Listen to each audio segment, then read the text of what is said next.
first, thanks for the opportunity to share our experience so far with C&G. We talk about this program a lot with our customers, and it's fair to say there's a huge, genuine interest in the purpose and what it's trying to deliver. As Colin mentioned, our history started with C&G with what I believe was the first aerospace NMCL assessment pilot some time ago. So SMMT and Ian Taylor took us through that very well, and it was a great experience, not just to go through the assessment, but also to go through that assessment during the pilot stage and really see, the foundations of what was trying to be achieved.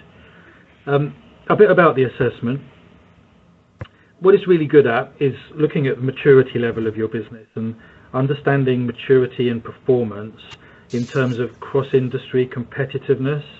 Well, that's really good information for any board to be working out how best to challenge their improvement program.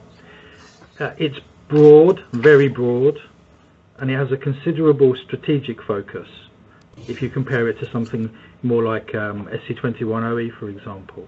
And significant time in the assessment process was spent and is spent understanding the strategy and the business plan of the beneficiary. And that's really important, and I'll pick up on why it's important a little bit later on. Well, naturally, there was an inevitable delay after the pilot because there's a need for program development.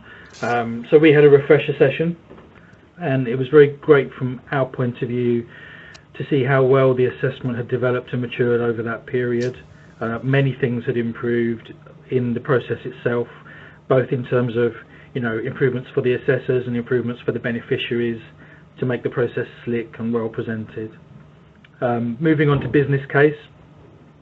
Well, business case stage for MEP is 142 days of intervention over a 3-year period.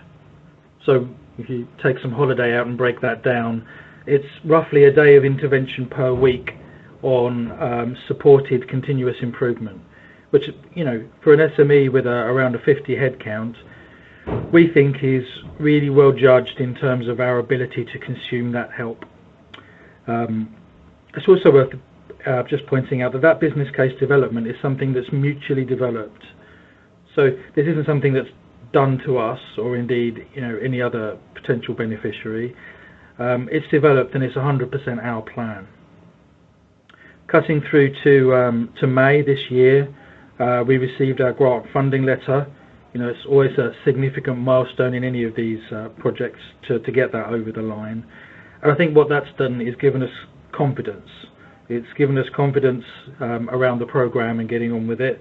It's also given us enough confidence to now be in final stage interviews for a graduate engineer to join us to project manage the C&G program as a program, and indeed potentially lead some of those modules as well.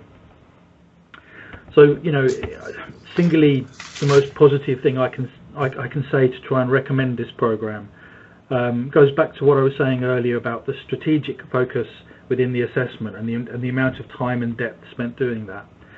The activities that are in our business case are genuinely targeted at achieving our strategic goals, and that's why it's easy for us to stand behind the program and be very committed to it.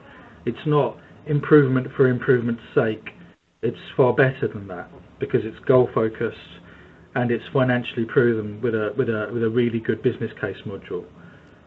So I guess in summary, like I guess everyone on the line, the world, the aerospace industry and manufacturing will all try and work out what the new normal looks like in the coming weeks and months. But I'm quite sure that whatever it looks like, we need to be competitive and we need to be ready and positioned for growth. So we're really looking forward to our launch.